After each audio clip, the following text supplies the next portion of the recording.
안녕하세요. 디자인 포토샵을 알려주는 호호데디입니다. 오늘은 포토샵 두 번째 시간으로 파일 리사이징에 대해서 소개를 드리겠습니다. 파일 리사이징은 파일의 크기를 운용자에 맞게 원하는 사이즈로 조정하는 것을 말합니다. 우선 시작하기 전에 포토샵의 툴에 대한 이야기를 잠깐 하고 가도록 하겠습니다. 포토샵엔 되게 다양한 패널들과 함께 툴들이 되게 많이 있는데요. 여기 맨 위에 있는 요게 메뉴 표시줄입니다. 예, 요걸 말합니다. 메뉴 표시줄이고요. 두 번째 여기 아래에 있는 요게 바로 옵션 메뉴입니다. 옵션 메뉴바.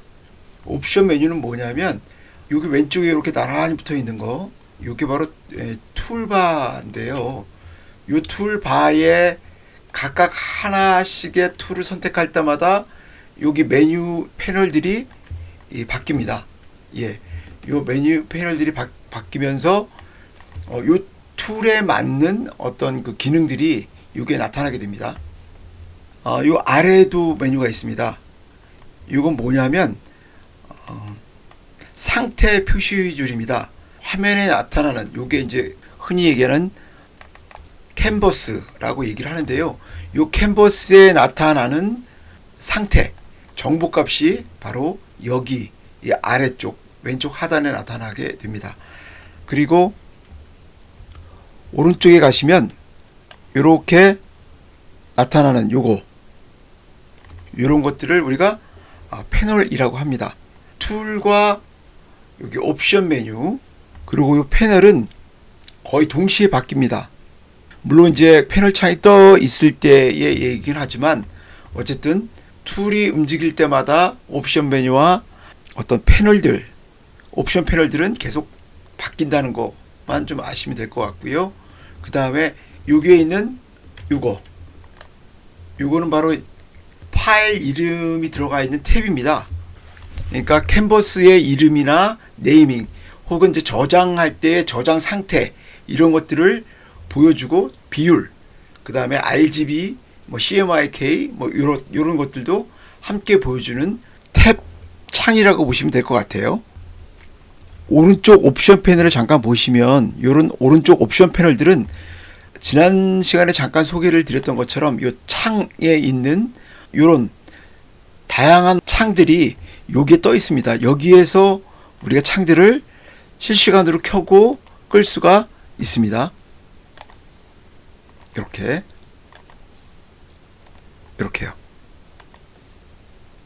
이렇게 꺼지죠. 이렇게 우리가 이 옵션 패널들을 열고 닫을 수가 있습니다. 그리고 지난번에 잠깐 말씀드린 것처럼 옵션 패널들은 마그네틱 기능이 있어서 내가 원하는 곳에 붙여서 뺄 수도 있고 더할 수도 있고, 그 다음에 필요한 패널 창들만 우리가 모아서 쓸 수도 있는 그런 구조로 되어 있습니다. 이렇게요. 이 화면을 보시는 분들도 자유롭게 꺼내서 한번 붙여보시고 옮겨보시고 하셔도 좋을 것 같고요. 리셋을 시킬 수가 있습니다. 그래서 작업용에 가셔서 사진 재설정, 내가 지금 현재 열고 있는 패널들이 막 흩어져 있다면 재설정을 이렇게 눌러주시면 다시 깔끔하게 다시 정돈이 된다는 것, 요것만 알고 계시면 자유롭게 우리가 꺼내서 쓰고 제자리에 갖다 놓을 수 있지 않을까 하는 생각을 합니다. 그래서 오늘 이미지 리사이징 방법을 좀 소개를 해드리겠습니다. 우리가 이미지 리사이징 방법은 총 3가지, 4가지 정도의 방법이 있습니다. 첫 번째를 소개를 드리면, 이미지는 우리가 지금 이렇게 떴습니다. 이미지가 보면 이렇게 붙일 수도 있고요.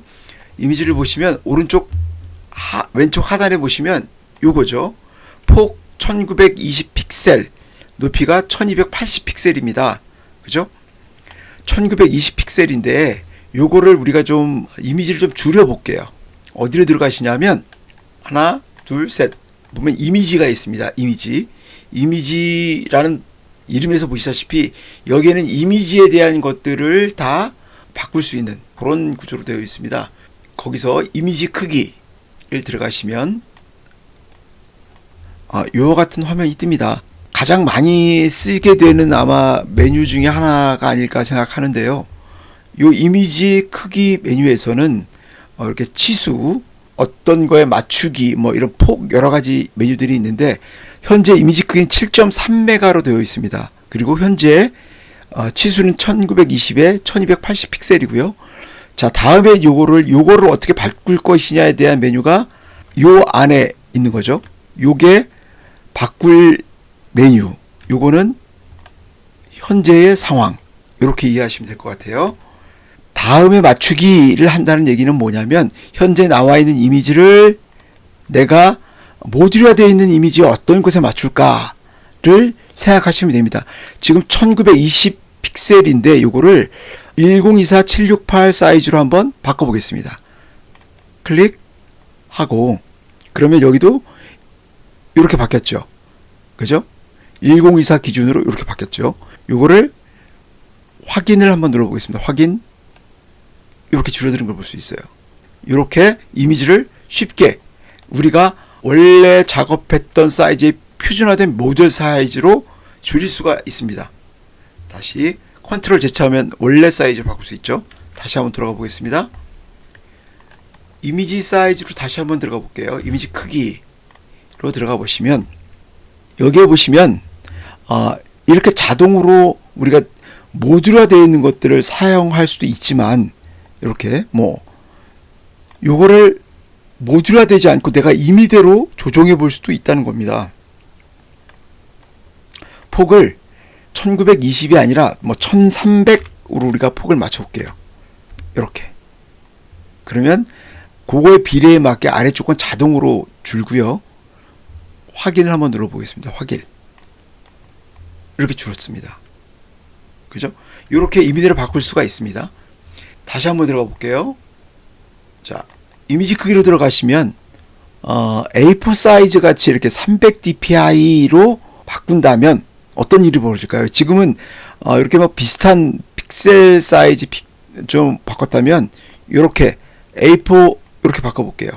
그러면 1920에 1280 픽셀이에요. 근데 이거를 원본보다 더 크게 바꾸게 되는 상황이 되는 거죠. 그죠? 원래 7.3메가였던 게 11.7메가로 바뀌는 거죠. 이런 경우에는 해상도도 높아지고 픽셀 수도 많아졌지요. 지난 시간에 제가 잠깐 설명을 드렸습니다. 해상도가 뭐라 그랬죠? 해상도는 인치당 픽셀 수를 말합니다. 1인치에 몇 개의 점으로 표현을 하느냐. 그래서 300개의 점으로 픽셀로 표현을 한다. 이렇게 우리가 지난번에 말씀을 드렸어요. 리샘플링이라는 게 있습니다. 이걸 클릭하시면 이렇게 되고 여기 연결되죠. 이렇게 그죠? 이건 뭘 뜻하느냐 하면 우리가 지금 있는 해상도로 샘플링을 다시 하겠다라는 게 요게 체크되면 샘플링을 다시 하는 거고요. 요게 풀어지면 있는 것에서 그냥 해상도를 높인다가 되는 거예요. 이미지 크기를 바꾼다는 얘기는 보통은 크기를 바꾸는 겁니다. 여기서 말하는 사이즈 크기는 이제 이미지 크기는 사이즈를 말하는 건데 사이즈가 바뀌지 않아요. 해상도만 바꾸면 이미지 용량이 커지는 겁니다. 사이즈가 달라지는 게 아니라 용량이 커지는 거예요. 72dpi로 찍었던 점을 300개로 늘렸기 때문에 용량 자체가 커지는 겁니다. 사이즈가 커지는 건 아니에요. 이걸 사이즈로 하면 사이즈는 똑같아요. 이게 이 상태로 72dpi로 바꿔볼게요. 사이즈가 달라지는 건 아닙니다. 아까 똑같이 72로 바뀌었지만 실질적으로 해상력을 높였다고 해서 사이즈가 달라지진 않아요. 근데 해상력을 높였을 때 사이즈가 달라지게 할 수도 있어요. 그게 바로 요 리샘플링이라고 하는 것들을 체크하지 않는 겁니다. 픽셀 수와 인치의 차이는 바로 거기에 있습니다. 72dpi에서 해상도를 높였을 때 리샘플링이 체크가 돼 있을 때 요렇게 두 개에만 연결돼 있으면 폭은 유지가 된다는 얘기고 요게 풀리면 폭이나 크기가 달라진다는 얘기입니다. 예, 그거만 이해하시면 될 것 같아요. 그렇게 이미지를 줄이시면 될 것 같고요. 두 번째는 이제 캔버스 사이즈를 가지고 한번 해보겠습니다. 그럼 무슨 얘기냐면 이미지를 줄이는 방법 세 가지 중에 두 번째가 바로 캔버스를 통해서 줄이는 겁니다. 캔버스 사이즈는 아까 말씀드린 것처럼 이 대지라고 볼 수 있어요. 화판이라고 볼 수도 있고 대지라고도 볼 수 있습니다. 이렇게 보시면 요 사이즈죠. 요 사이즈. 지금 보시면 이 움직여지는 이 사이즈가 바로 정확하게 화판 사이즈죠. 근데 지금 배경이 까만색으로 되어 있지만 이 배경을 바깥쪽으로 우리가 더 키울 수가 있어요. 이미지를 놔두고 까만색이죠. 까만색. 이거 우리가 흰색으로 한번 바꿔볼게요. 흰색으로 바뀌었죠. 요거에 우리가 폴라로이드 아시죠? 폴라로이드처럼 한번 이미지를 배치를 해보고 싶어요. 한번 해볼게요. 자, 이미지에 들어가시면 여기 캔버스 크기라는 게 있습니다. 캔버스 크기라는 메뉴가 있는데 이 캔버스 크기는 이런 모양의 어떤 메뉴가 있어요. 현재 크기가 677.33mm고 높이가 451.55mm예요. 숫자로 보면 굉장히 큰 거죠. 사실 67cm 뭐 이렇게 될 테니까. 그죠? 45cm 이렇게 되는 거죠. 그건 상관없이 어쨌든 배경을 늘려보려고 해요. 우리가 캔버스를 이런 식으로 이렇게 늘려서 여기다 뭐 글씨를 쓴다든지 아니면 뭐 다른 그림을 가져올 수도 있고 어떤 뭐 심볼 마크를 가져올 수도 있고 할 수 있는 어떤 이런 어떤 모양 틀을 한번 잡아보려고 합니다. 그래서 이 상태에서 요 바깥 테두리를 늘려볼게요. 요건 무슨 뜻이냐면 가운데를 중심으로 바깥쪽으로 이미지를 늘리겠습니다 하는 거예요. 그래서 요거를 677인데 한 200 정도씩 한번 늘려볼까요? 200씩 좀 길어질 것 같긴 한데 한 50씩 한번 늘려볼까요? 50, 27, 720이 되겠죠. 720 요걸 720으로 바꾸고요. 요거는 500으로 바꿀게요. 50, 500으로 바꾸면 이렇게 하고 배경을 흰색으로 해서 확인을 한번 눌러볼게요. 이렇게 테두리가 만들어지는 게 보이시죠? 자, 이렇게 테두리가 만들어졌어요. 이건 아까 잠깐 말씀드린 것처럼 가운데를 중심으로 위아래 좌우가 확대된다는 것을 말합니다. 자, 이번에는 아래쪽만 조금 더 늘리고 싶어요. 이런 경우는 여기 화살표, 위 화살표 쪽을 눌러주시면 이렇게 바뀝니다. 중심이 여기가 되는 거죠. 여기. 그죠? 한 이쯤이 중심이 돼서 여기서부터 이렇게 커지겠다는 얘기를 말하는 겁니다. 이렇게. 자, 그래서 아까 높이만 바뀌면 되겠죠. 그러면 100을 한번 더 줘볼게요. 100, 600mm 해서 확대를 해보겠습니다. 확대. 이와 같이. 요게 바로 이미지의 크기입니다. 그래서 크기를 한번 볼까요? 10메가로 늘어났죠. 이렇게 사이즈를 변경하시면 됩니다. 네. 줄이는 것도 똑같습니다. 줄이는 것도 반대로 하시면 돼요. 아까 이미지에서 캔버스 크기에서 지금 크기가 720인데 한 20씩 한번 줄여볼까요? 그러면 0으로 바꾸고 이렇게 바꾸고 그럼 이렇게 화살표가 반대로 되는 거 보이시죠? 이렇게 해서 OK를 하면 계속 이렇게 바뀌는 것을 보실 수가 있어요. 이미지는 이렇게 캔버스 크기를 통해서 줄일 수도 있고 이미지 사이즈를 통해서도 줄일 수가 있습니다. 다음은 우리가 크롭트를 통해서 줄이는 방법을 설명을 드리겠습니다. 다른 걸 한번 열어볼게요. 자, 이번에는 우리가 굉장히 중요한 크롭트를 통해서 한번 사이즈를 한번 줄여보도록 해보겠습니다. 크롭 툴로 조정하는 거는 이와 같은 캔버스를 잘라내는 거죠. 이미지 크기를 잘라내는 겁니다. 요게 바로 크롭 툴입니다. 크롭 툴 뭐 혹은 자르기 도구 이렇게 설명을 많이 하죠. 영어로는 크롭이라고 되어 있죠. 자, 한번 해볼게요. 일단 크롭 툴을 누르면 핸들링이 나타나고요. 이렇게 조절이 가능하죠. 자, 그 다음에 이거 못지않게 중요한 게 바로 옵션 툴입니다. 옵션 툴. 이 옵션 메뉴를 보면 여기 들어보시면 아까 우리 이미지 크기 할 때와 유사한 게 나와 있죠.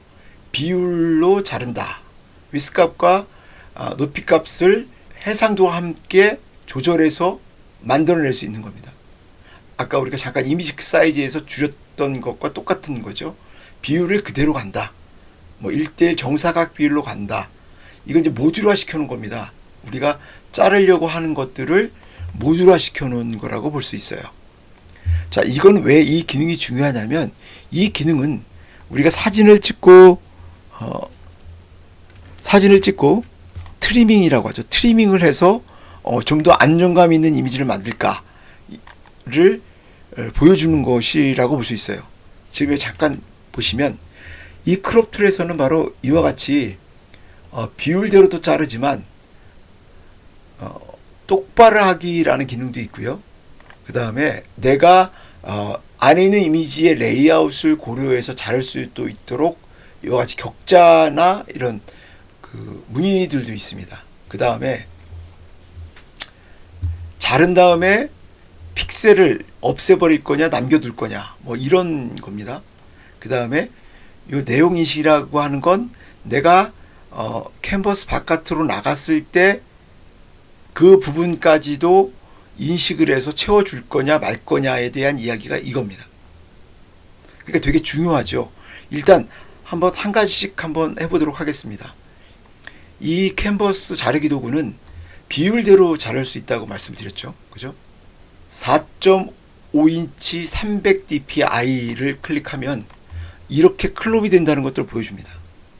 이런 모양이 나왔을 때 확인을 눌러주시면 뭐 그 영문에서는 체크로 되어 있을 텐데 확인을 눌러주시면 이렇게 잘려나갑니다. 다시 컨트롤 Z를 하고 다른 걸로 한번 잘라볼게요. 좀 더 키워볼까요? 8.5인치 11인치 300픽셀입니다. 이렇게 하고 확인을 내려보겠습니다. 확인은 자, 이렇게 되죠. 그죠? 이미지 사이즈를 보거나 보면 문서 크기를 보면 2500픽셀에 3000픽셀 더 커졌죠. 해상도를 늘려서 사이즈를 맞췄던 거를 한 방에 크롭으로도 해결할 수 있는 걸 우리가 보실 수가 있을 것 같아요. 이렇게. 예? 자, 설사 바깥으로 나간다 하더라도 얘가 흰 여백 형태로 더 커도 그 사이즈를 유지시켜 줍니다. 이렇게 만약에 더 크게 크롭을 해도 잘라도 확인해도 얘는 그 사이즈 그 비율을 그대로 유지시켜 줍니다. 이 크롭 툴의 장점이라면 내가 원하는 어떤 각도로 사진을 조절할 수 있다는 거예요. 요건 지우기를 해보겠습니다. 요거를 비율로 놔두고요. 원본 비율로 놔두고. 자, 이 상태에서 그 대신 요게 뭐냐면 똑바로 하기입니다. 요걸 클릭하고 요 지금 밑에 테이블에 손을 이렇게 똑바로 두고 손을 떼시면 얘가 이미지가 수평으로 맞는 걸 볼 수 있어요. 우리가 보통 이제 사진을 찍으면 수직 수평 구도를 맞추게 되는데요. 수직 수평 구도를 임의대로 만들어 주는 겁니다. 네. 요게 이제 궁금하신 분들도 있을 텐데 격자, 대각선, 삼각형 이거 한번 만져보시면 압니다. 네, 요게 요렇게 보시면 요 삼각형 격자 우리가 보통 이제 카메라 파인드 렌즈 파인더에서 볼 수 있는 이런 격자를 뭐 요거 이렇게 순환 오버레이 뭐 이렇게 하시면 이렇게 계속 뭐 확인을 해 보실 수가 있습니다. 이렇게 따로 선택하지 않아도 뭐 5를 눌러도 될 것 같고요. 이렇게 5를 영문 5를 누르면 이와 같이 우리가 격자를 통해서 뭐 디테일하게 레이아웃을 봐가면서 황금 비율 같은 경우를 고려해서 화면을 잘 넣을 수 있다 라고 하는 것들을 고려해 보실 수 있겠죠. 그죠? 그런 의도로 만들어진 거고요. 여기서 자른 픽셀 삭제라는 게 있는데요. 이게 무슨 얘기냐면 자, 이 상태로 우리가 확인을 한번 눌러 볼게요. 확인 눌렀습니다. 확인을 눌러서 이게 그러면 이렇게 자르고 보니 오른쪽이 조금 아쉬워요. 그럼 이걸 당기고 싶을 때 이렇게 당겼으면 좋겠죠. 그죠? 네? 요거를 이렇게 당겼으면 좋겠다라고 할 때가 있을 텐데 요거는 체크를 해서 지금 삭제를 했기 때문에 그런데 이게 자, 한번 삭제를 풀고 한번 해볼까요? 자, 삭제를 풀고 한번 해볼게요. 이 자른 부분을 삭제하는 거거든요. 이게 삭제를 풀지 않고 한번 해볼게요. 이번에는 자 확인 잘렸단 말이죠. 그런데 화면에서 이게 움직여 보면 잘린 게 아니라 숨어 있는 걸 알 수 있습니다. 그러니까 여기서 말하는 크롭이라고 하는 개념은 실질적으로 원본을 손상시키지 않는 개념으로 이해하시면 돼요. 이런 상황에 굳이 난 정말 필요 없다 라고 하시는 분은 체크를 하시면 되고, 아니다 혹시 바꿀 수 있다라고 생각하시는 분들은 이 체크를 하지 마시고 이렇게 풀어두시면 언제라도 우리가 약간씩 조정해서 우리가 레이아웃을 맞출 수 있다는 것을 생각하시면 될 것 같아요. 그리고 또 하나의 기능이 바로 내용 인식 기능입니다. 이렇게 내용 인식 기능을 체크를 해두면 사이즈가 이렇게 작업을 했는데 바깥으로 빠져나갈 때가 있겠죠. 이렇게, 그죠? 이렇게 여백이 나올 때가 있겠죠. 그죠? 요거를 확인을 하면 어떤 현상이 일어나냐면 임의대로 여기 여백, 잠깐 다시 보여드리면, 자 지금 여기 가지가 두 개 이렇게 나와 있습니다. 요거를 크롭 툴로 살짝 넓혀 볼게요. 이렇게 지금 뭐 약간 넓어졌죠. 이렇게, 그죠? 이렇게 이제 노란 꽃이 이렇게 시작이 되고, 이런 상황에서 내용 인식을 체크한 다음에 확인을 누르고 잘라보면 그 여백에 상응하는 만큼을 얘가 채워준 걸 알 수 있어요. 이 부분 한 요 정도가 채운 걸 알 수 있죠. 그죠? 확대해서 보시면